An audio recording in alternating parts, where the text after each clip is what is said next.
Bir ayədə işarə eləyək, davam eləyək. Bismillahirrahmanirrahim. Qul lən yusibana illə mə kətəbəllahu lənə. Quran ayəsidir. Allah buyurur ki, müminin dili ilə. Peyğəmbərə Allah əmr eləyir, belədir. Bizim başımıza nə iş gələcəksə, hamısı nədir? Allahın bizi üçün yazdığıdır. Yəni, qəza və qədər. Yəni, insanın həyatı nəyin üstündə qurulur? Qəza və qədər.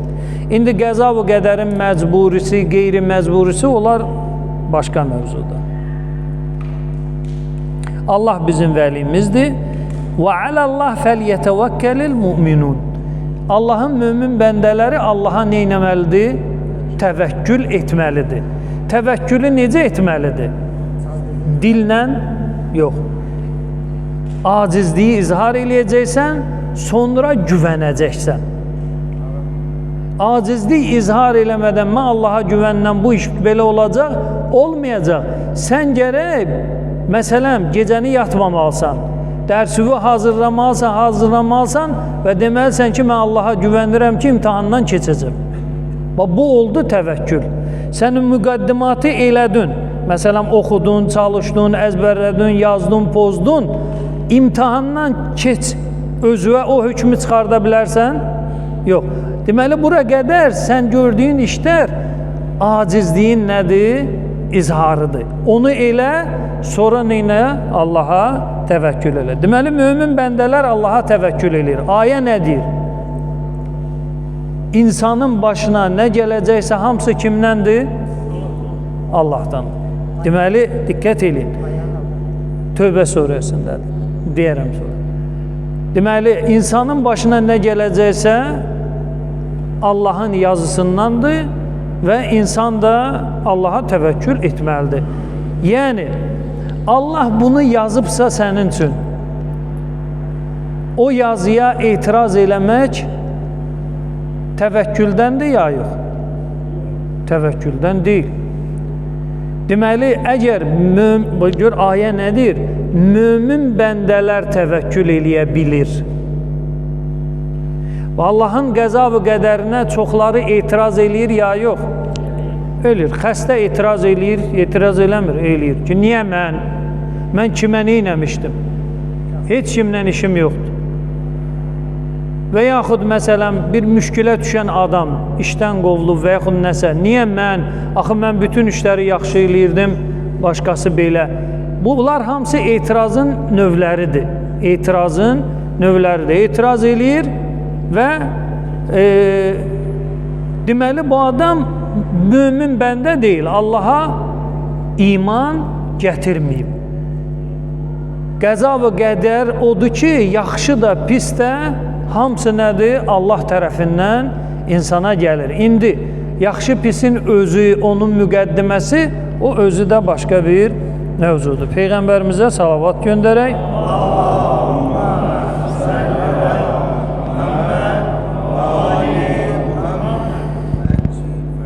Deməli, Allahla ən güclü bağlantı üçün birinci təvəkkül lazımdır. Təvəkkül bu qədər yetər. İndi İmam Hüseyin əleyhissalamın dilindən təvəkkül kəlməsini sizə çatdırım. İmam buyurur ki, وَأَتَوَكَّلُ عَلَيْكَ كَافِيًا. Deməli, Şeyx Tusinin Misbah-ül Mütəhəccidində gəlir bu kəlam. İmam buyurur ki, Ya Rəbb, səni hər şeydə kifayət bilib, sənə təvəkkül eləyirəm.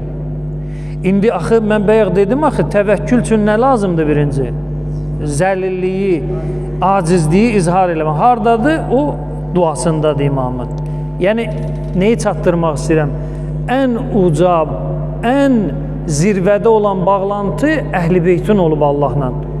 Şərt də budur. Birinci təvəkkül. Deməli, imam dili ilə təvəkkülün neyniyib? Deyil. İkinci, deməli, deyilir ona ər-rıda. İkinci atılacaq addım razılıqdır. Deməli, yenə özümüzdən misalı götürürəm. Başımıza gələn hadisələr. Biraz acısını götürək də. Problemlər, narahatçılıqlar. Biz onu ilə razıyıq ya yox? Razı deyilik, düz deyək də, razı deyilik. Allah ölənlərə rəhmət eləsin, salavat göndərək.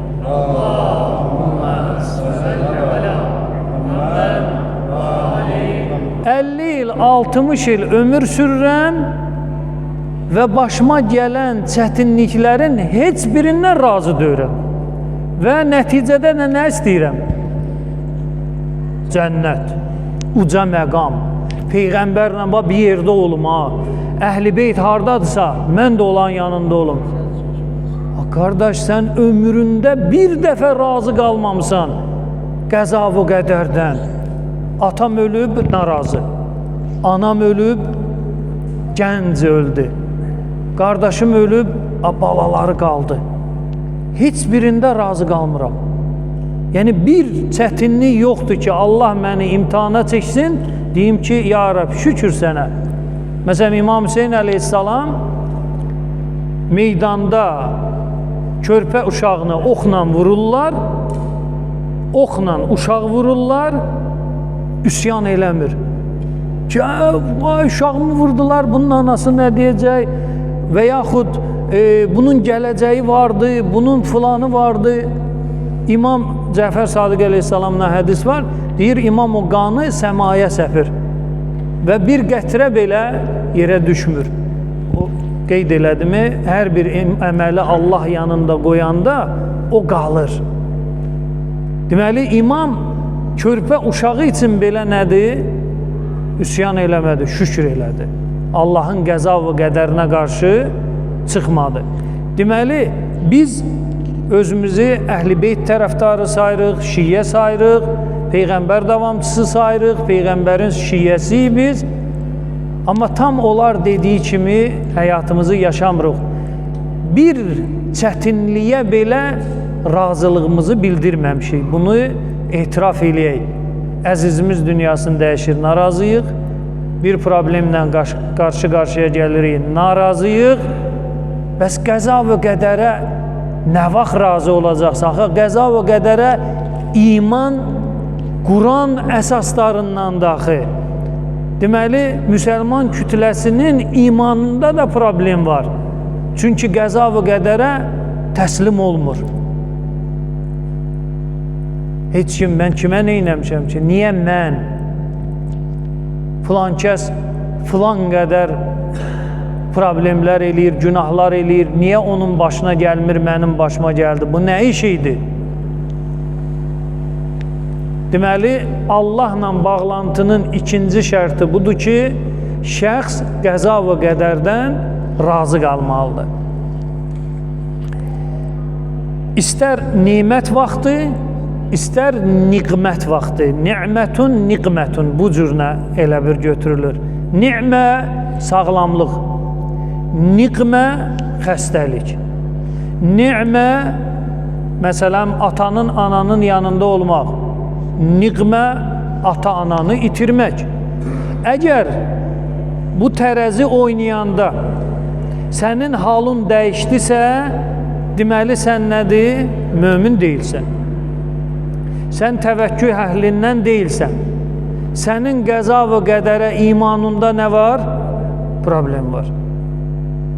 Amma Əhl-i Beytə baxanda və Peyğəmbərimizin Muhammed sallallahu aleyhi və aleyhi və səlləm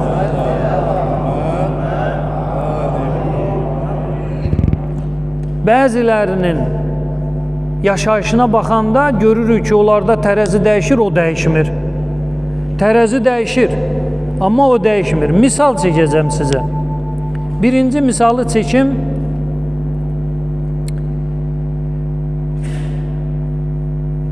Əbu Zərdən, Peyğəmbər səhabəsi Əbu Zər. İndi bu test tapdıqlarımdır da, oturub araşdırsaydım biraz dərindən çox şey tapmaq olardı. Əbu Zər nədir?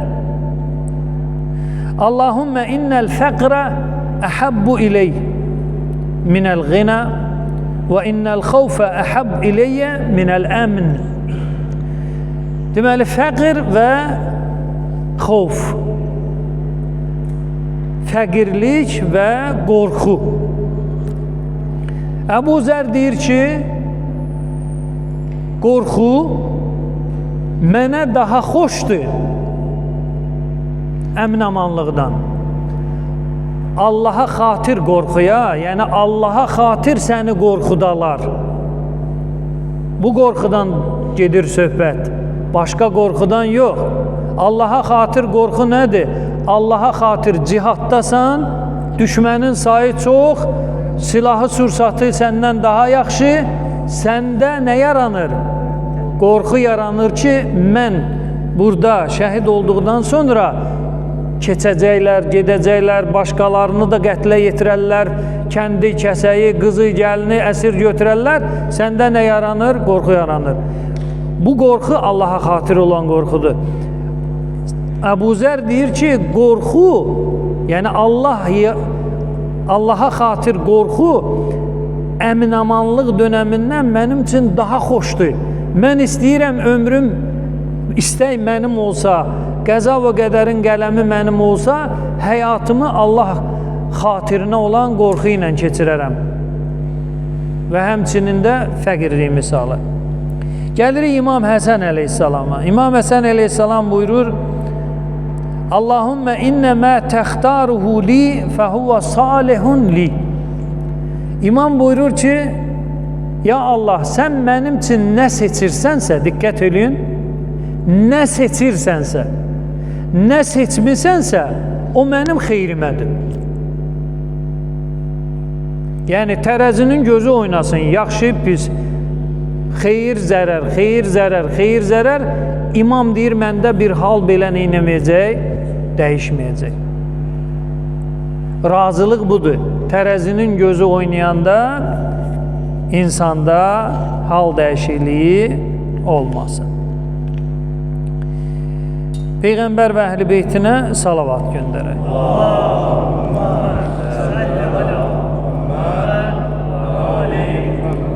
Deməli, İmam Hüseyin əleyhissalam çətin halı üçün razılıq bildirinmi? Bəli. Deməli, İmam Hüseyin əleyhissalam döyüşür Allahın düşmənləri ilə. Elə məqam çatır ki, atda qala bilmir. Atın tərkində, atın belində qala bilmir. Oradan yıxılır. Yıxılanda belə bir söz deyir. Ləmmə saqatə min ə'la fərəsihi fəqalə Allahümmə rıdan bi qadaikə. Qəza və qədərindən razıyam, ya Rəbbəl aləmin. Deməli, imam təvəkkül elədi. İmam Allahın qəza və qədərindən razılığını bildirdi və sonuncu, üçüncü mərhələ təslim mərhələsidir. Təslim mərhələsi çox maraqlı və geniş bir mövzudur. Qısa üstündən keçəcəm bunun. Təslim mərhələsi ərəb dilində sin, lam, min hərflərindən ibarət olan bir kəlmədir. Və bu kəlmənin dərinə gedəndə görürsən ki, qatqısız, eyibsiz, qüsursuz. Məsələn, deyəndə ki, qəlbun səlim. Məsələn, İbrahim əleyhissalamın haqqında Allah Quranda buyurur ki, İbrahimin qəlbi nədir? Səlimdir. Səlim. Səlim nədir? Yəni, İbrahimin qəlbində əyri, batil, Allahı razı salmayan, şirk, küfür, nifaq, həsəd, təkəbbür və heç biri yoxdur. Belə olan təqdirdə o qəlb nə sayılır? Səlim. Deməli, silm, səlam, İslam, müsəlman mənası nədir? Xalis, qatqısız. Qatqısız. Heç bir daxilində rəzilət sifətlərini daşımayan bir varlığa deyərlər müsəlman. Məsələn, Peyğəmbərlərin hamısı müsəlmandır. Niyə müsəlmandır? Çünki onların vücudunda heç bir rəzilət sifəti olmayıb. Heç bir rəzilət sifəti nədir? Olmayıb. Bu qısa izah verdim İslam və müsəlman kəlməsinə. İndi gəlirəm fərqə. Birinci nə dedik? Təvəkkül. Sonra dedik razılıq, sonra dedik nə? Təslim olmaq. Deməli, təslim olmağı tapmaq biraz çətindir. Necə çətindir? Onu fərqlə tutmaq olur. Deməli, təvəkküldə sondur. Biraz diqqətli olaq, üçün çətin yeridir. Təvəkküldə mən var. Təvəkküldə mən var. Mən Allaha neynirəm? Təvəkkül eləyirəm. Yəni, təvəkkül zamanı sən vücuduvu görməlisən. Niyə? Niyə görməlisən? Çünki sən acizliyi necə izhar eləyəcəksən, əgər yoxsansa? Sən var olmalısan, özü bir mövcud hesab eləməlisən. Mən olmalıdır, mən varam. O olmalıdır ki, sən acizliyi neynəyəsən, izhar eləyəsən, sonra güvənəsən. Razılıqda da nədir? Mən var, mən. Mən razıyam. Bax, diqqət eləyin, bəyaqları imamın elə bir kəlməsini oxudum, ha? İmam nədir? Allahümmə innəmə təxtaruhu li. Mənim üçün nə seçirsənsə, ya Allah, mən, gör nədir? Mən üçün nə seçmisənsə, nə seçirsənsə, mən ondan nəyəm? Razıyam, mən. Yenə də nə? Mən. Əbu Zərin sözündə Allaha xatir qorxu olan əhəb iləyyə mənə. Mənim üçün, mən, yenə də nədir? Mən var ortada. Amma təslimə gələndə isə orada mən yox olur. Orada nədir? Vücud yox olur. Necə yox olur? Biraz diqqət eləyək.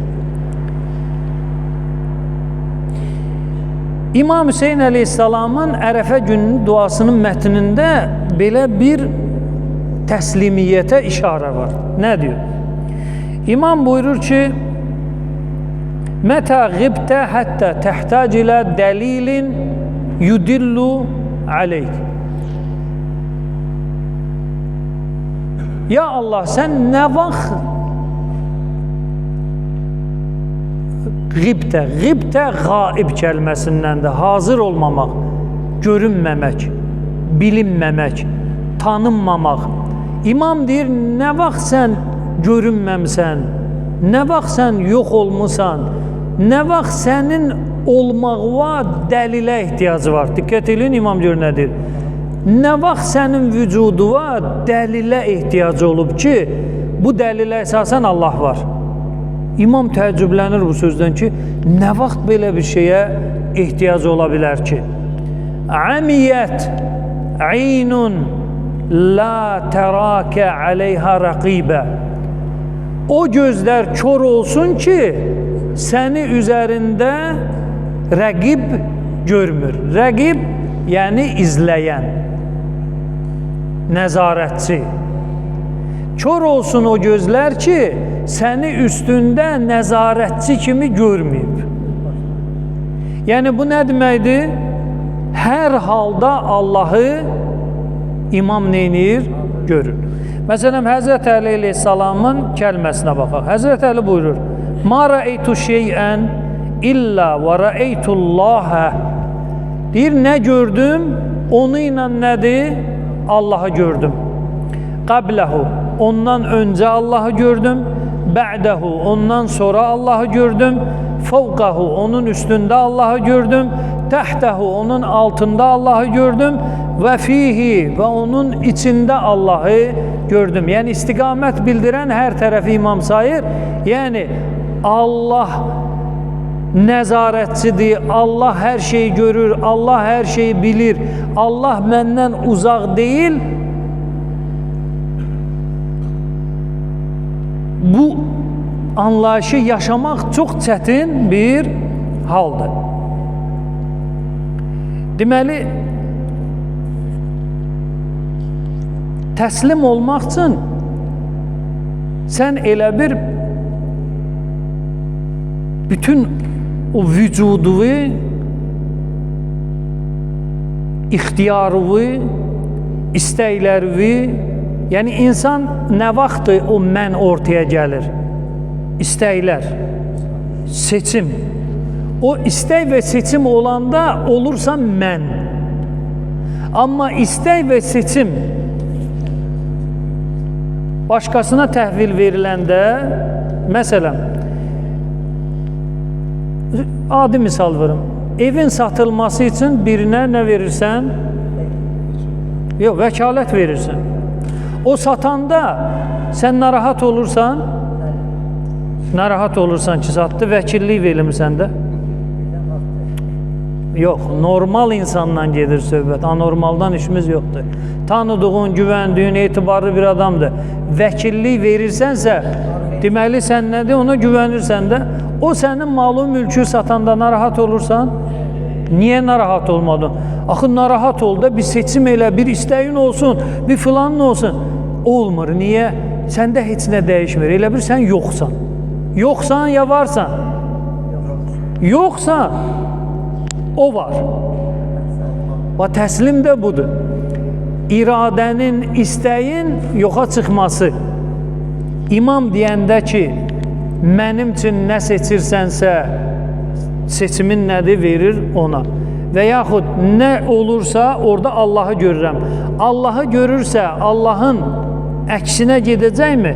Allahın elədiyinə əks çıxacaqmı? Xeyr, belə bir şeylər olmayacaq. Deməli, bu üç mərhələni keçəndən sonra şəxs nədir? Allahla bağlantısı nədir? Güclü olur. İndi yenə təkrar eləyirəm. Bəzi insanlar var, heç mərhələsi yoxdur. Nə təvəkkülü var, nə rizayəti var, nə təslimi. Bəzi insanlar var ki, bu üçündən biri var və yaxud ikisi var və yaxud üçü var. İndi gəlirəm imamın kəlməsinə, tez-tez oxuyub, üstündən keçə bilməyəcəm. Bu qədər yetər, sabahları ardını davam eləyək. Yox, bu keçmək mümkün olmayacaq. Çünki 14 dənə bənd var, o 14 bəndi bir-bir izah eləməliyəm, bu günləri alınmayacaq. Qısası, təvəkkül üçün acizliyi izhar eləmək lazımdır. O acizlik də həmən bu duanın içindədir. İmam Hüseyin əleyhissalamın dilindən 14 bənddən ibarətdir. Bir-bir onun izahını saxlayaq sabaha. Allaha and verirəm izzət-i cəlalına xatir. Burada cəm olmuş mömin möminatın qəlbində olan xeyir duaları Allah Teala müstəcab eləsin. Bu məclislər şəhid ailələrinin məclisidir, şəhid ailələrinə başsağlığı məclisidir. Bunu da biləsiniz. Əhl-i Beyt məclisləri, xüsusən Məhərrəm məclisləri Azərbaycan şəhidlərinə tutulan yas məclisidir. Şəhidlərimizi biz heç vaxt unutmamalıyıq. Hər il məhərrəmlik olacaq, hər il şəhidlərimizi bu məclislərdə nə edəcəyik? Yad eləyəcəyik. Allah Teala şəhidlərimizi qəriq rəhmət eləsin, vətənimizə əmn-aman qərar versin, ordumuz həmişə müzəffər olsun. Allah Teala İmam Hüseyin əleyhissalamın ziyarətini bu dünyada, şəfaətini ahirətdə hamıya qismət eləsin. Allah Teala özü zamana imamının zuhurunu təcil eləsin və onu bizlərdən razı salsın. Duaların qəbul müstəcab olması üçün, məclisimizin Allah dərgahında qəbul olması üçün Peyğəmbərimizə salavat göndərin.